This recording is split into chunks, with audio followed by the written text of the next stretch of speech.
Batman Unlimited, Gotham City's most wanted. High above the streets of Gotham City, Commissioner Gordon and Batman discuss a pair of curious crimes that occurred earlier that day. According to witnesses and security cameras, the crimes appear to have been committed by none other than Nightwing and Batgirl. Just then, Batman receives an alert.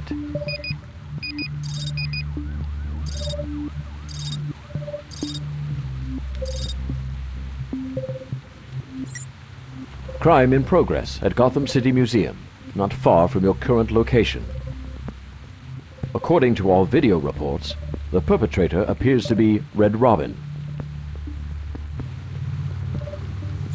Without another word, Batman leaps from Gotham City Police Headquarters, leaving Commissioner Gordon alone on the roof. Gordon shakes his head and sighs. I hate it when he does that. Batman arrives at the museum in moments.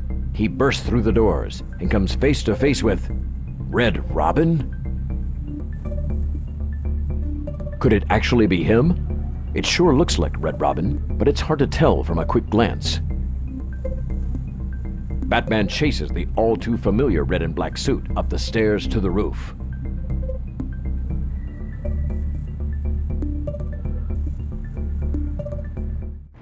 Red Robin is escaping over the streets of Gotham City. Don't let him get away.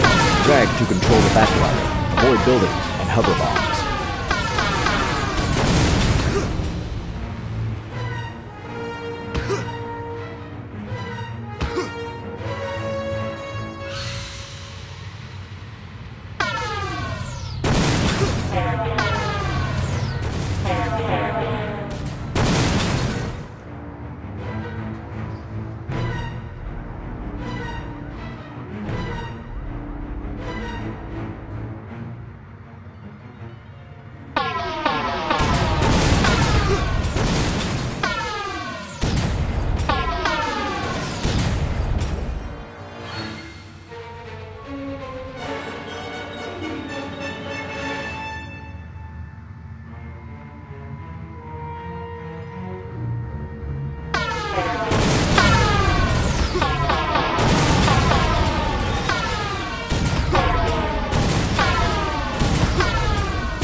As Batman closes in, Red Robin turns and blasts him using the device he's just stolen from the Science Museum. Zap! A powerful electromagnetic pulse sends Batman into a spin, and he plummets to the ground. Moments before hitting the pavement, Batman twists in midair and lands safely on his feet. Red Robin swoops away into the night, still clutching the stolen device. The idea of Nightwing and Batgirl robbing Gotham City technology seemed absurd, but after chasing Red Robin through the sky just now, let's just say it's been a very strange night. Batman summons the Batmobile. He plans to make a few calls on his way back to the Batcave. Time to get to the bottom of this. Select the hero Batman should call first. Nightwing is shocked to hear he's a suspect, and it's quite obvious to Batman that he had nothing to do with the crime. He trusts Nightwing to do whatever it takes to clear his name. They agree to meet at the Batcave. Batgirl answers the call with a whisper. She's on the run because someone thinks that she robbed the university earlier today. She'll be heading to the Batcave as soon as she can shake her pursuers. When Batman accuses Red Robin, he laughs. Of course he didn't rob the museum or throw hover bombs at Batman. Red Robin has been at the Batcave all evening. He'll stay put until the others arrive.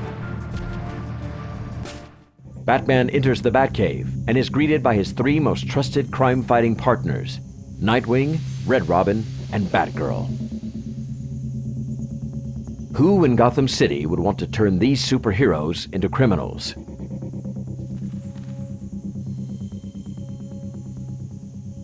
It's time for the world's greatest detective to figure this out. Let's get to work. After a call from Batman, Commissioner Gordon sends across the reports from all three of today's superhero copycat crimes. This morning, Nightwing was spotted stealing a compact prototype power cell from Electrico Corp. Not long after that, Batgirl was spotted stealing an experimental plasma amplifier from the University Research Lab. Then tonight, Red Robin was chased from the Science Museum after stealing some sort of electromagnetic device. Batman and Commissioner Gordon agreed to keep each other informed of any new developments. The team examines the photos and footage from all three crime scene reports. Sure enough, it looks like Nightwing, Batgirl, and Red Robin committed the crimes. But that's not all. Batman notices large clumps of reddish mud at each location. It may not seem like much, but even the smallest clue can solve a crime.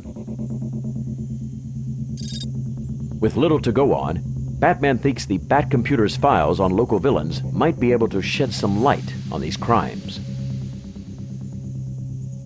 Search through the Batcomputer's database of known Gotham City villains to find a likely culprit. Swipe left and right to read through each villain's file. The Penguin uses umbrellas filled with gas, missiles, and other deadly weapons. Killer Croc, enhanced strength, dense skin, razor-sharp teeth, and claws. Scarecrow causes victims to hallucinate with fear-inducing gas. Mr. Freeze, destructive freeze gun, strength-enhancing suit. The Riddler, genius-level deductive reasoning, wraps fiendish riddles around his crimes. Clayface, skin-like reddish-brown clay, can make himself look like any other person or object.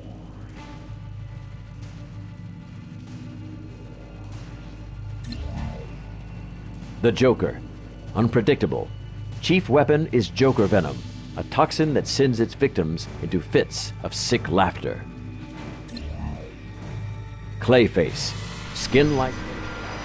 Batman recounts the evidence as he looks at Clayface's file. Flawless impersonation of variant body shapes and red clay found at each of the scenes. Nightwing, Batgirl, and Red Robin agree. Clayface is an obvious choice. Batgirl takes a second look at Clayface's file. The clues all point in his direction. But how could Clayface have carried out those crimes if he's locked up in Arkham Asylum? Batman is already on his way to Arkham Asylum for answers. Tipped off by Batman, Commissioner Gordon checks whether Clayface really is in Arkham Asylum. Gordon heads straight for Clayface's cell.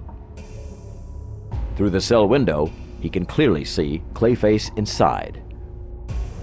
Just then, Batman steps out of the shadows, startling Gordon. How does he keep doing that? The Commissioner wonders. There's a curious flicker in Clayface's movement. Batman suspects things are not as they seem. He asks the Commissioner to open the cell for a better look. The cell is empty. Clayface is gone. Looking closer, Batman and the Commissioner find that a curious fabric has been rolled across the cell window. Cunning. It's an electronic projection blanket, programmed to display a looping image of Clayface, enough to fool any passerby into thinking he's still in his cell. Clayface could have been gone for days. Batman and Commissioner Gordon need to find out everything they can about Clayface's escape. It's time for an interrogation, and you can bet the other inmates of Arkham aren't going to make this easy. Batman has some tough questions to ask. Select who Batman should interrogate first.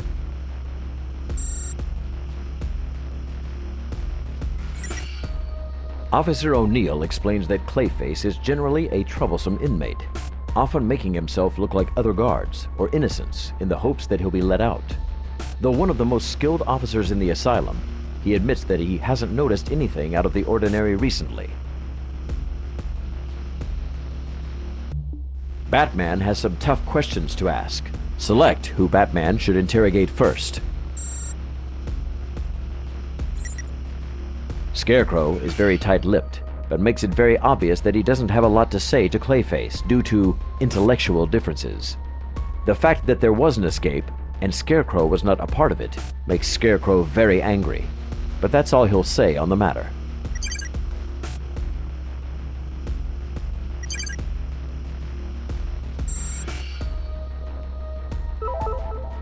Silver Banshee, with her sensitivity to sound, agrees to cooperate.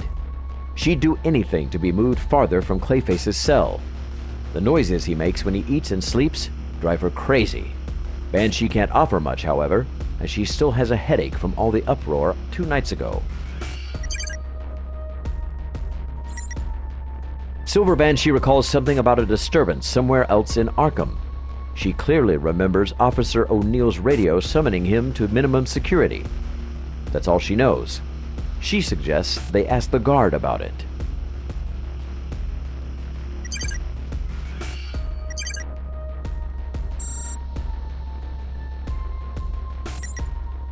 When asked about Clayface, the stone-faced Solomon just grimaces at Commissioner Gordon. Solomon Grundy isn't happy about being in this tiny room. Even if he does know anything about the escape, he's not talking. Grundy laughs. He remembers that night. He saw the guard running all over the place. He got the call, ran off, came running back a few minutes later, then he ran off again, and then he was back again, like he couldn't decide where he was supposed to be.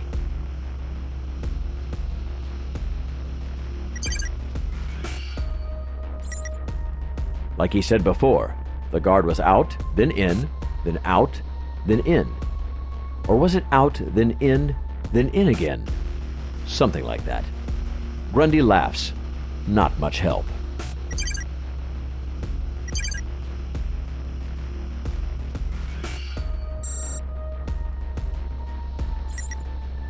This area of Arkham Asylum is usually part of Officer O'Neill's routine, but 2 nights ago, there was a disturbance in one of the other wings requiring backup. When asked about the disturbance, Officer O'Neill shrugs it off. There was a blackout in the minimum security wing, which caused a riot. It's happened before. Officer O'Neill looks confused, then concerned at what Grundy said. He swears to Commissioner Gordon that as soon as he got the call, he left his area, spent the next hour sorting out the riot, and didn't come back this way until it was clear.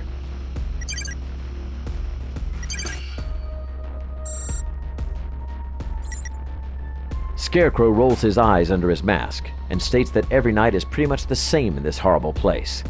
Scarecrow doesn't know anything about a disturbance that night. Or maybe he does, but he's not cooperating. Either way, Scarecrow is not helpful. A glint in Scarecrow's eye reveals that he knows something. Yes, Scarecrow remembers seeing the guard entering Clayface's cell, after which he covered the window. He remembers a strange sound for a while. The next time he checked, Clayface was alone, and the guard was back on patrol as usual. When asked about the sound, Scarecrow replies with a smirk that he had hoped it was the guard on the receiving end of Clayface's fists, and was sad to learn that it wasn't.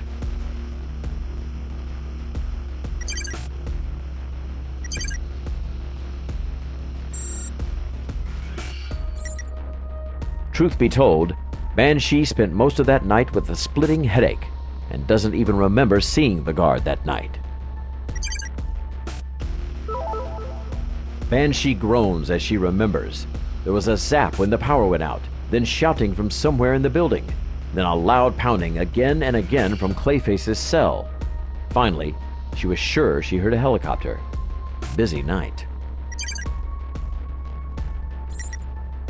Commissioner Gordon pushes for more information about the helicopter, but all Banshee cared was that it went away quickly so she could finally get some sleep.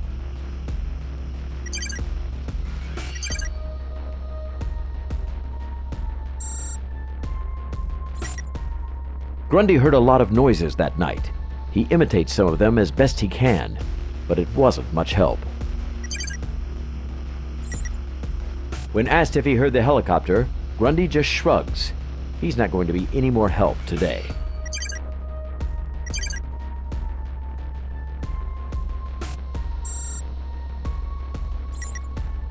Scarecrow makes it very clear that he is done talking for today.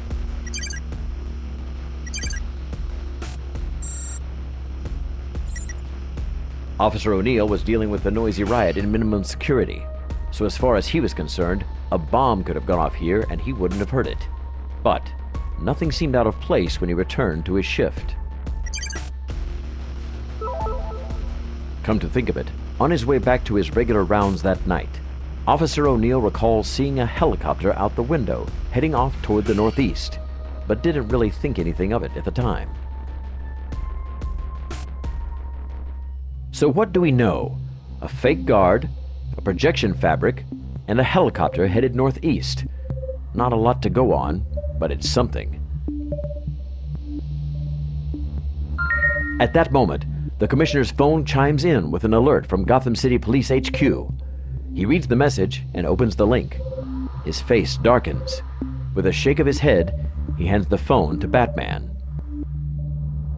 According to a live news report, Batman has just broken into Wayne Enterprises.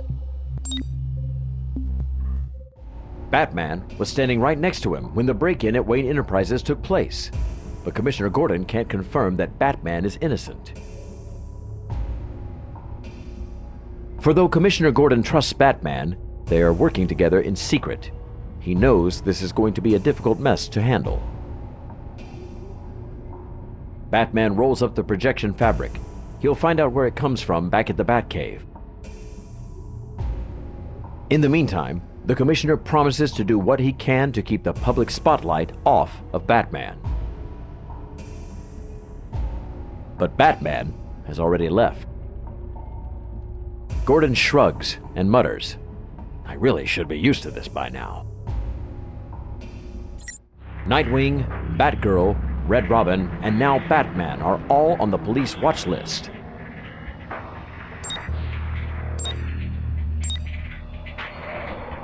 How can they investigate these leads and track down Clayface while the police are on high alert?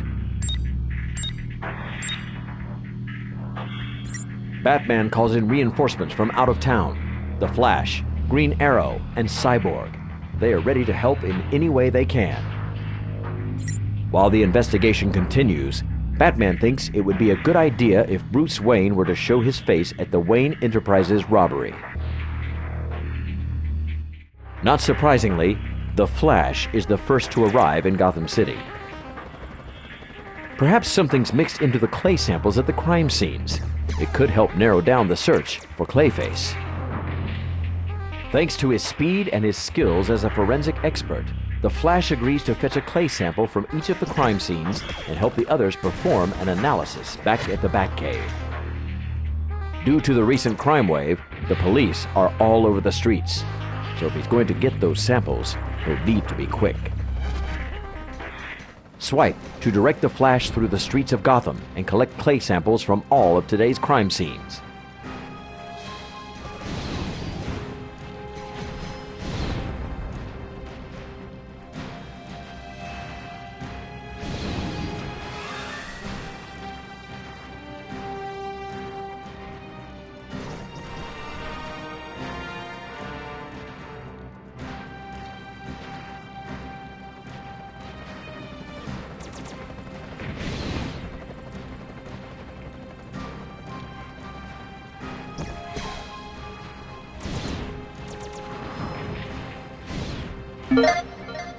Made it. That's one clay sample, 2 more to go. Let's see how the Flash handles Uptown. Swipe to direct the Flash through the streets of Gotham and collect clay samples from all of today's crime scenes.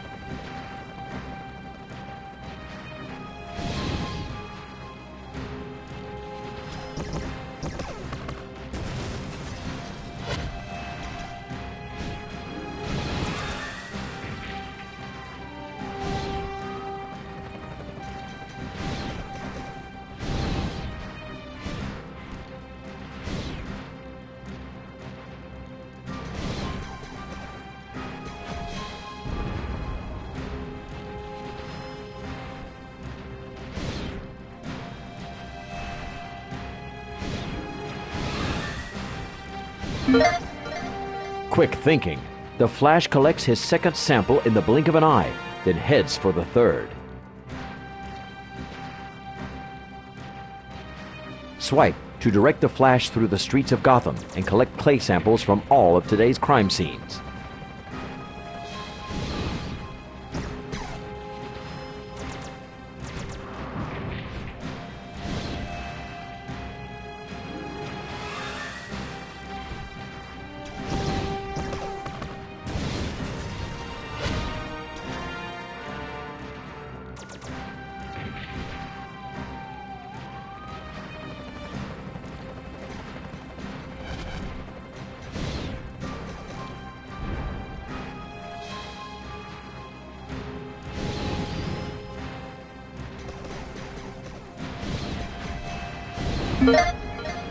Nice action. That's all 3 clay samples collected. Quick, to the Batcave. Back at the Batcave, testing has finished on the projection fabric from Clayface's cell.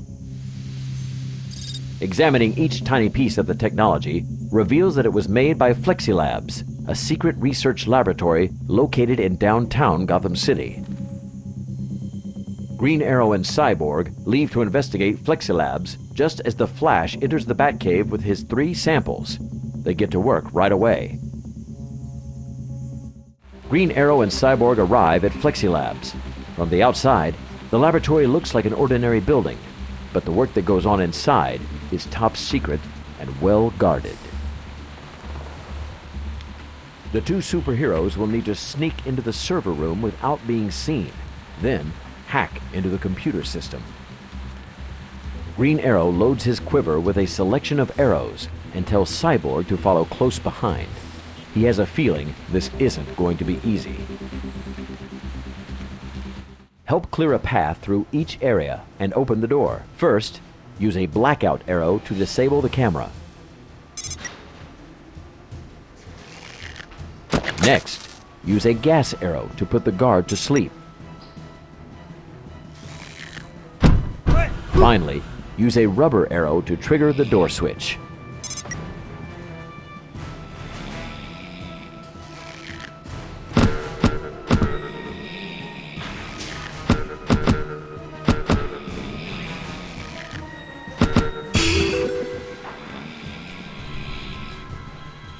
Nice aim. Quick, hurry to the next room. Help clear a path through each area and open the door.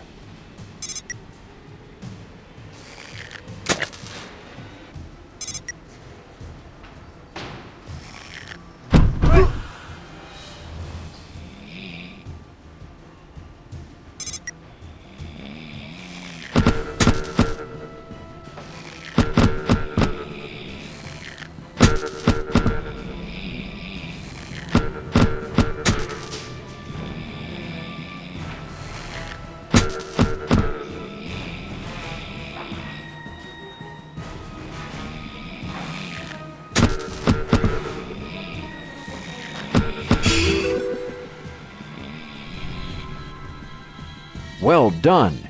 Better keep moving. Help clear a path through each area and open the door.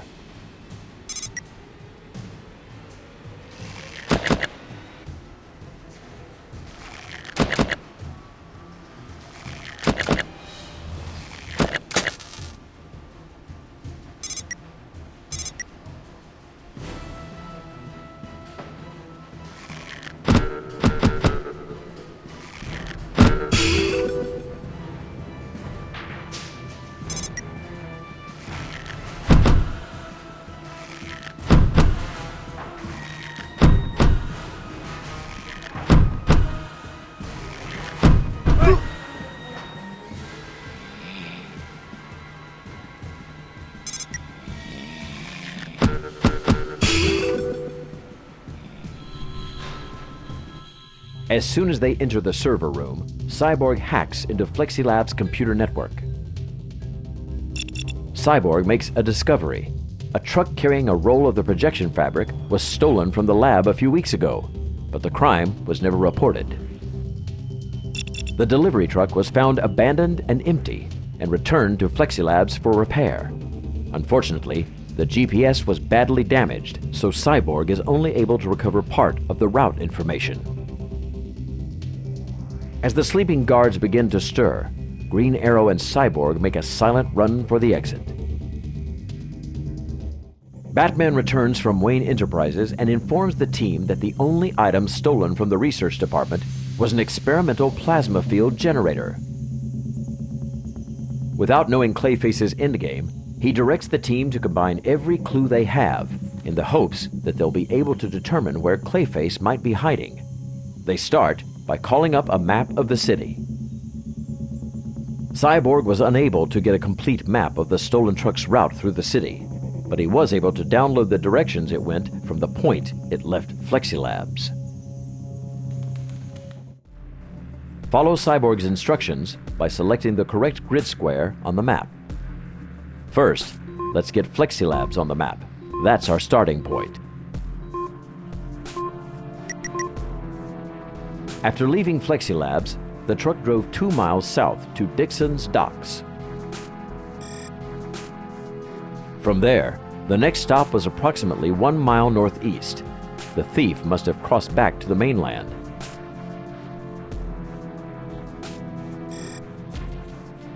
After that, the thief drove 1 mile east toward Blackgate. Then followed the road along the water, stopping 1 mile to the northeast.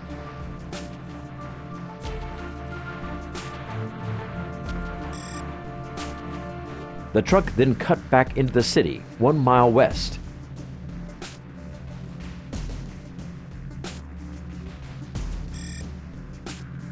Before turning right and driving 1 mile to the north.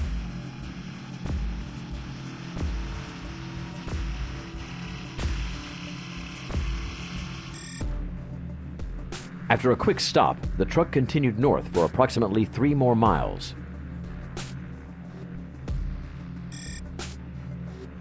Next, the thief turned right and drove 1 mile due east, stopping briefly at the pier near Rogers Yacht Basin. Then the truck turned around and traveled 2 miles west along the northernmost road in the city.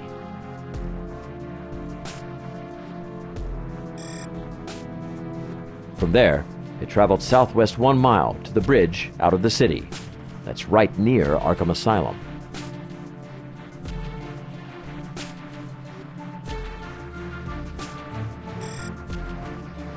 The truck then went 2 miles west across the bridge. Finally, the truck was driven to the quarry 1 mile north and abandoned. The truck's route isn't much help. It's all over the city. Batman asks the Flash if anything was learned from the clay samples. The Flash shrugs and reports that the only things they found in the clay were high levels of salt and sand. Batman ponders. Salt and sand may indicate that Clayface is hiding out near the coastline. Batman marks all the areas on the map where the truck stopped close to water. Batman recalls one more key piece of information from the interrogation.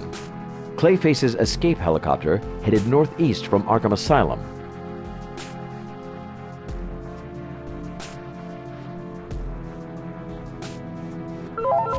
The truck stopped right next to Amusement Mile, an abandoned fairground in the northeast of Gotham City.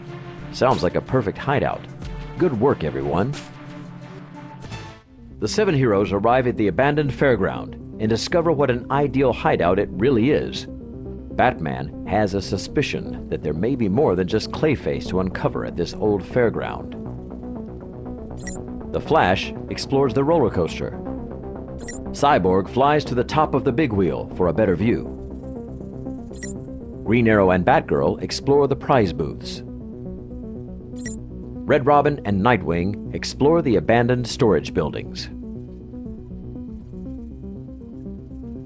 Batman opens a locked door and finds Clayface. But wait a moment. Clayface is still inside his containment unit from Arkham Asylum, and he's not happy about it. Batman's suspicions are confirmed. This isn't the end of the search. Clayface was only a decoy. Whoever broke him out of Arkham Asylum didn't want his help. They wanted him out of the way. But why? Who's really behind all this? And what's that sound of sirens in the distance? Suddenly, the police descend upon the fairground. The heroes are surrounded. Batman contacts the Batcomputer. Why the sudden rise in police activity? The response is a video that went out moments ago on all police channels. An enraged Commissioner Gordon shouts, "Arrest warrants have been issued for Batman, Nightwing, Red Robin, Batgirl, and any other so-called heroes. Use of excessive force approved. All law enforcement personnel are to go to the old fairground. Every single policeman in the city." Just before the end of the broadcast, Batman catches a brief glimpse of something Commissioner Gordon would never do in such a serious situation. He smiles. Batman turns to the others to say that he knows who's really behind everything, but his words are drowned out by a fanfare of fairground music and a squeal of rusty machinery. The heroes and police turn as one. A huge green curtain descends from above the old bandstand in the middle of the fairground. When the curtain reaches the stage, the music fizzles, as the curtain itself lights up with the word, "Gotcha." At this point, the others have a pretty good idea who's behind it as well. The word "gotcha" disappears, to be replaced by a smug, smirking Commissioner Gordon. At least that's who it appears to be. As Commissioner Gordon observes the 7 heroes surrounded by the entire Gotham City Police Department, an enormous grin spreads across his face. He pulls the remote control switch from the pocket of his suit. "Ah, how lovely," smiles the Commissioner. "That's what I like to see. All my good little ducklings in a row. I hope you're all enjoying a day at the fair. The ride's about to start, so keep those hands and feet tucked in. Safety first, folks." The Commissioner cackles once more, then pushes the remote control with a sinister sneer. Zap! A huge crackling dome of electricity envelops the entire fairground, trapping everyone inside. The Commissioner laughs yet again, then reaches up behind his head. "Hello, Batman," cackles the Joker, stepping out of his projection suit. "I just love it when a plan comes together, don't you? Let me go over it one more time, because if there's one thing I love, it's talking about my own brilliance." Step 1. Dress up in ridiculous outfits. Always the sign of a good party, he proudly shouts. Step 2. Steal everything I need to make an enormous trap, much like the one you're standing in now, sneers the Joker. Step 3. Make the police think the heroes did it. What's that expression about killing 2 bats with 1 stone? He laughs. And finally, the Joker hisses, get everyone I despise into one convenient location. Sproing, that's the sound a trap makes when it works. Sit tight, enjoy the fair. I'm off to do literally anything I want. Gotham City is mine. Bye-bye, Batty, the Joker says as he bows and waves his fingers. By the way, he adds, tonight's wardrobe is provided by Flexilabs. When you need an outfit to suit any evil occasion, the Joker wholeheartedly recommends Flexilabs projection fabric. Flexilabs, not just for drapes anymore. Bye. As the Joker's laugh fades away, the curtain rises to reveal the real Commissioner Gordon, tied to an old magician's chair. Batman leaps to his aid, and any misunderstanding is quickly explained to the rest of the police force. There must be a way to escape this plasma field, suggests Gordon. Perhaps if they could find and disable whatever's generating the shield, they can disrupt the generator long enough to escape. But the fairground is huge. Even with the whole police force here, how can they find the shield generator? In response, Batman taps the side of his cowl. Use Batman's cowl to locate all parts of the plasma field generator. Zoom in and swipe left and right to scan the area and find them. Switching to thermal.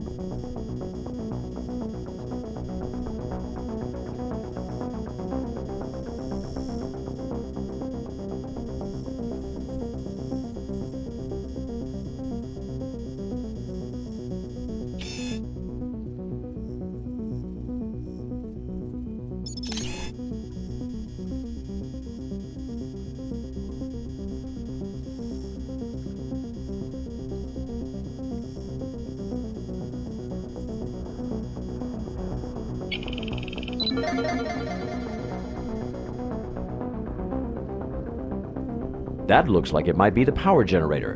Could the Flash spin it fast enough to temporarily reverse the effects? Switching to electromagnetic.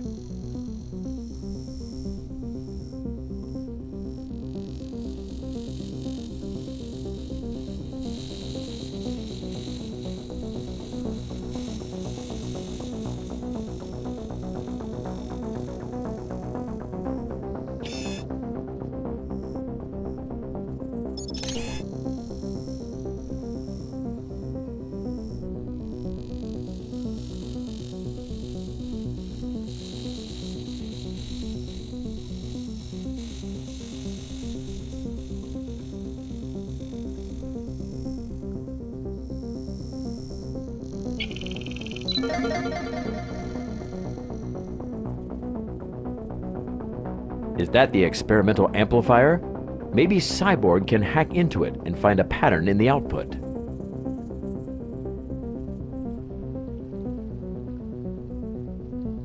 Switching to gas detection.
That's the plasma generator from Wayne Enterprises. Nightwing and Red Robin should be able to look under the hood. That's it.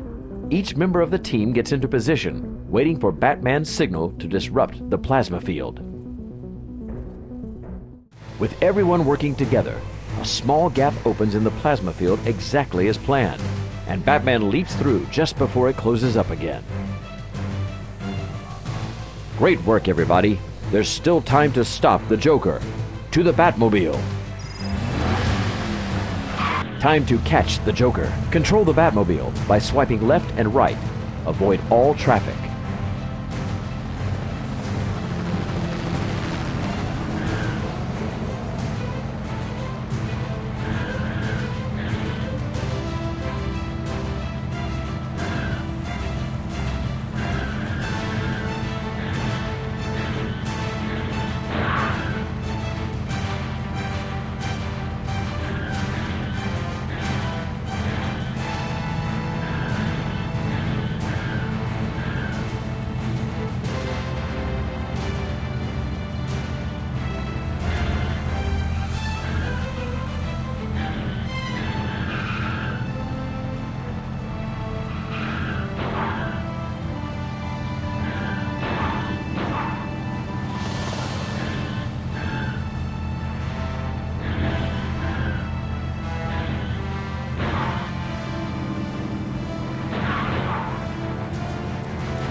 "Curse you, Batman!" shouts the Joker as Batman hauls him out from behind the wheel.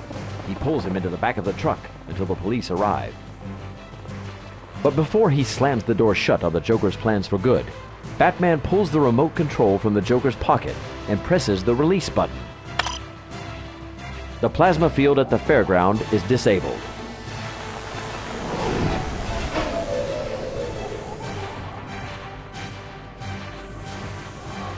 The heroes and police officers are free.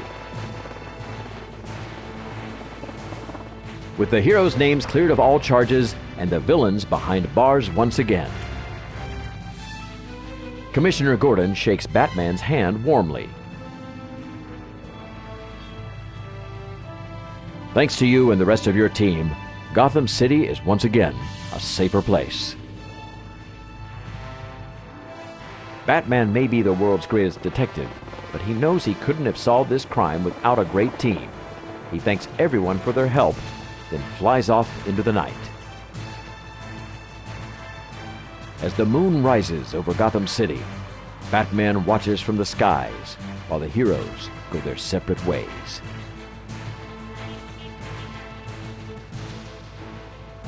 The end.